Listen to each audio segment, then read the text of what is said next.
Election commission نے آج آخری روز فارم 33 میں شامل قومی اور صوبائی اسمبلیوں کے امیدواروں کو گوشوارے جمع کرانے کی ہدایت کر دی۔ واضح کیا کہ گوشوارے جمع نہ کروانے والے امیدواروں کی کامیابی کا نوٹیفیکیشن جاری نہیں کیا جائے گا۔ دوسری جانب پی ٹی آئی کے آزاد ارکان کی سنی اتحاد کونسل میں شمولیت کے بیان حلفی بھی جمع کرا دیے گئے۔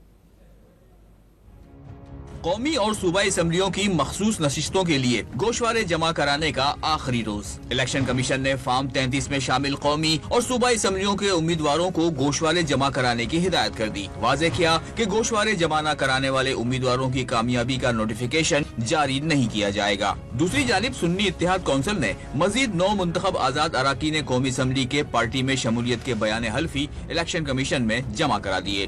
مزید 32 ارکان کے بیان حلفی جمع کرانے کے بعد سنی اتحاد کونسل کی جانب سے جمع کرائے گئے سرٹیفکیٹس اور بیان حلفی کی تعداد 82 ہو گئی۔ سنی اتحاد کونسل نے گزشتہ روز 50 ارکان قومی اسمبلی کے سرٹیفکیٹ اور بیان حلفی جمع کرائے تھے۔ سربراہ سنی اتحاد کونسل حامد رضا نے واضح کیا کہ صوبائی اسمبلیوں کے آزاد ارکان کے بیان حلفی بھی جلد جمع کرا دیے جائیں گے، جبکہ مخصوص نشستوں کے لیے ترجیحی فہرست بھی جلد جمع کرا دی جائے گی۔